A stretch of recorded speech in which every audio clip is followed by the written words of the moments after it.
Good evening, welcome back to another video. आज की video में हम लोग उन वर्ड मीनिंग्स को सीखेंगे। वर्ड मीनिंग्स को कैसे याद रखें, कैसे अपनी वोकैब को बेहतर करें। तो चलिए इसमें समय नहीं गंवाते हैं, इसकी शुरुआत करते हैं। आज हमने केवल ए को पकड़ा है। ए से संबंधित जितनी भी वर्ब्स हैं हमने उनको लिया है और आप कैसे इनको याद कर सकते हैं उनके इजी मीनिंग्स के साथ में हिंदी में भी उसको लिखा हुआ है। और उम्मीद करता हूं कि ये आपकी सीरीज जो 26 दिन की चलेगी जेड तक, आपको किसी भी तरह की कोई भी वर्ब, कोई भी ऐसा डिफिकल्ट वर्ड आपको नहीं रह जाएगा जो आपको समझ नहीं आएगा। तो हम लोग इन 26 दिनों में सब कवर करेंगे। तो डे फर्स्ट में शुरू करते हैं।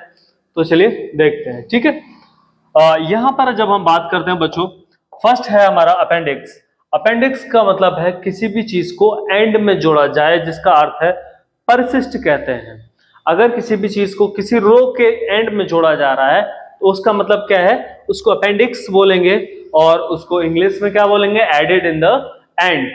एडेड इन द एंड का मतलब है कि उसको बाद में जोड़ा गया। सेकंड है हमारा एपेटाइट का मतलब होता है हंगर या फिर भूख, ठीक है। एपेटाइट का मतलब क्या है, हंगर या फिर भूख। जब कहीं पे आप बहुत से ऐसे वर्ड्स हैं जहां ही वाज एपेटाइट, तो आप देखेंगे कि उसका अर्थ है कि वो जो है भूखा था, ठीक है। नेक्स्ट हमारा अपलॉड। अपलॉड का मतलब होता है टू प्रेस, किसी की प्रशंसा करना, है ना। कहते हैं ना, give a huge round of applause to mister chairman. जब अप्लॉज का मतलब बोलते हैं, जब अप्लॉज बोलते हैं तो उसका मतलब है किसी की प्रशंसा करना, तारीफ करना, उसको सराहना करना, ठीक है। जब हम बात कर रहे हैं कि अपलॉड का मतलब क्या हो गया, टू प्रेस, प्रशंसा करना। एप्पल ऑफ द आई का मतलब है the pupil, apple of the eye. आंख का एप्पल किसे कहते हैं, पपिल जो होता है हमारा आंख के अंदर में, ये रेड कलर, सर्कल जो होता है, इसको क्या बोलते हैं, एप्पल ऑफ द आई। आंख का तारा जिसे हम कहते हैं, ठीक है। हिंदी में बोल सकते हैं बट इंग्लिश में पपिल है। और आंख का तारा भी किसी को बोलना हो तो कह सकते हैं Apple of the I. Next one is appliance. Appliance का मतलब होता है टूल्स। आपने देखा होगा बहुत सी जगह लिखा होता है इलेक्ट्रिकल अप्लायंसेस, ठीक है। मैकेनिकल अप्लायंसेस, तो उसका मतलब है उन टूल्स के बारे में बात कर रहे हो, ठीक है, या फिर उन साधनों के बारे में बात कर रहे हैं जिनको हम प्रयोग में लेते हैं। Next one is applicable. Applicable का मतलब फिट टू बी यूज्ड, काम में लाने योग्य। जैसे कभी कभी कहते हैं क्या ये चीज एप्लीकेबल है, क्या ये चीज सही है कि इसको प्रयोग में लाया जा सकता है। तो प्रयोग में लाने योग्य अगर कोई चीज है तो उसको क्या बोलेंगे, एप्लीकेबल बोलेंगे, ठीक है।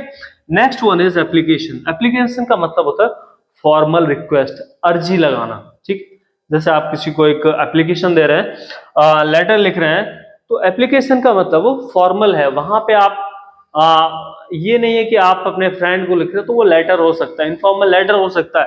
और एप्लीकेशन हमेशा क्या होती है, एक फॉर्मल रिक्वेस्ट होती है किसी भी टॉपिक को लेकर के, ठीक है। एक अर्जी हम लगाते हैं फॉर्मल वे में, ठीक है। अपॉइंट का मतलब होता है नियुक्त करना या फिर काम में लगाना। इसको इंग्लिश में बोल सकते हैं टू इंगेज, ठीक है। क्या बोलेंगे, to engage. Next one is appreciate. Appreciate का मतलब होता है मान देना, किसी को सम्मान देना, ठीक है। आप उसको एप्रिसिएट कर रहे हैं तो उसको क्या बोलेंगे, टू एस्टीम हाईली। बेटा इन शब्दों को आप ध्यान से पढ़ना, ये शब्द आपने बहुत बार देखे होंगे और आप कंफ्यूज हुए होंगे, लेकिन आज हम इन चीजों को बिल्कुल खत्म करने वाले हैं, ठीक है। एप्रीहेंड का मतलब होता है टू अंडरस्टैंड या फिर समझना। एप्रीहेंड का मतलब क्या है, टू अंडरस्टैंड या फिर समझना, ठीक है। नेक्स्ट कुछ और हमारे पास वर्ड्स है। अप्रोच। अप्रोच का मतलब है रीच कितनी है, कहते हैं ना तुम्हारी अप्रोच कहां तक है, देखते हैं तुम्हारी पहुंच कहां तक है। पहुंच का मतलब है तुम्हारी पकड़ कहां तक है, ठीक है।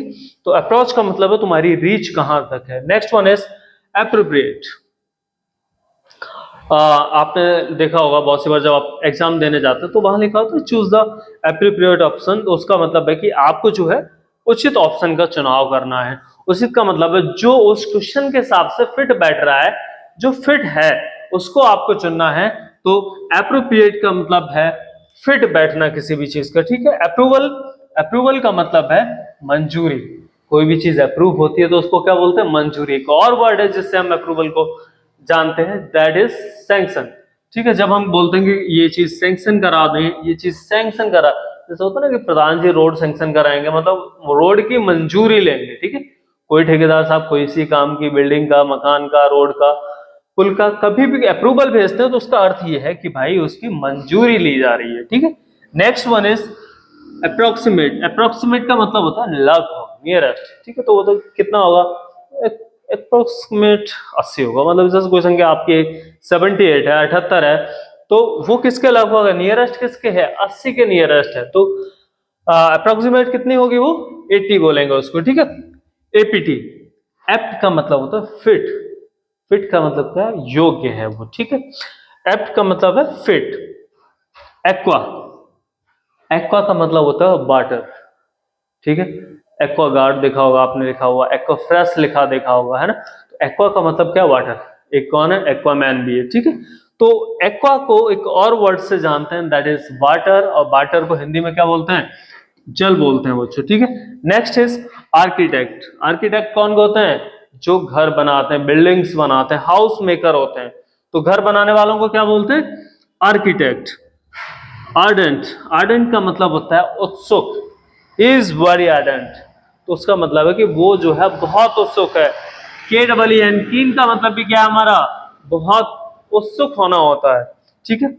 एसिडियस का मतलब हो गया हार्ड वर्किंग, कर्मठ, वो बहुत हार्ड वर्किंग है। तो वो कैसे बोलेंगे, ही इज एसिडियस का है, ही इज एसिडियस का है, वह बहुत हार्ड वर्किंग है। तो हार्ड वर्किंग को हिंदी में क्या बोलते हैं बच्चों, कर्मठ बोलते हैं, ठीक है। सॉरी। नेक्स्ट वन इज, हम बात करने वाले हैं एब्रेसिव की। तो एब्रेसिव का मतलब है हर्ष या फिर कठोर होना, ठीक है। अगर कोई चीज कठोर है या फिर कोई व्यक्ति कठोर है तो उसको हम हर्ष के द्वारा भी जानते हैं, और एब्रेसिव का मतलब भी जानते हैं। और एबंडेंट का मतलब होता है लार्ज क्वांटिटी, बड़ी मात्रा में, ठीक है। आपने बहुत सारी जगह देखा होगा, जब मात्रा की हम बात करते हैं तो अगर कहीं एबंडेंट का मतलब है, तो एबंडेंट का मतलब क्या होता है, बहुत सारे पार्सल्स पे लिखा होता है, और जहाँ कुरियर का काम करते हैं लोग वहां होते हैं, बहुत से ऐसे न्यूज़पेपर्स में हम देखते हैं, तो उसका मतलब है लार्ज क्वांटिटी की बात कर रहे हैं। एबंडेंट का मतलब क्या है, large quantity. Next one is acclimate. Acclimate का मतलब होता है घुल मिल जाना, गेटिंग यूज टू समथिंग। जैसे आप किसी नए परिवार में गए और वहां आप घुल मिल गए, तो आप कहेंगे कि मैं जो है एक्लीमेट हो गया उस परिवार के साथ में, ठीक है। जैसे आप पानी में चीनी मिलाते हैं तो वो क्या हो जाती है, घुल जाती है, उसको क्या बोलते हैं, एक्लीमेट बोलते हैं, ठीक है। ये हमारा एक्मे। एक्मे का मतलब है हाईएस्ट लेवल, ठीक है, मतलब हाईटेक, उच्च स्तर। क्या है, उच्च स्तर को हम बोलते हैं Acme. And the last one is admonish. Admonish का मतलब होता है किसी को डांटना, एडमोनिश करना, मतलब स्कोल्ड करना उसको, ठीक है। तो ये सारे सेंटेंस, सॉरी, वर्ड मीनिंग्स हैं जो हमने आज देखी हैं, वो एक के साथ में और भी बहुत सारी वर्ड मीनिंग्स हैं, डिफिकल्ट्स हैं।